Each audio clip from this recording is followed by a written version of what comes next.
వారిని ఆశీర్వదించు. ఇలాంటి వాళ్ళు ఎవరైనా ఉంటారా?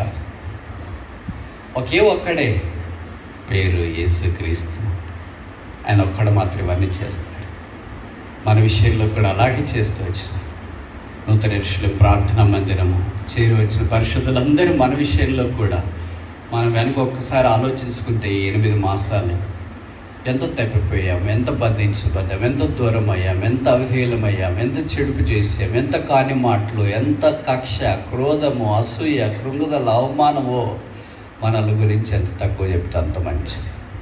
అయితే వీటన్నిటిని ఒకటి కప్పేసింది ఆయన కృప నిత్యం. సాతాను మన దగ్గరికి వచ్చి ఇలాగన్నాడు, నువ్వు ఓడిపోయావు, పర్వాలేదు, ఆయన కృప నిత్యం. నువ్వు పడిపోయావు, పర్వాలేదు, ఆయన కృప నిత్యముడు. నువ్వు నష్టపోయావు, పర్వాలేదు, ఆయన కృప నిత్యముడు.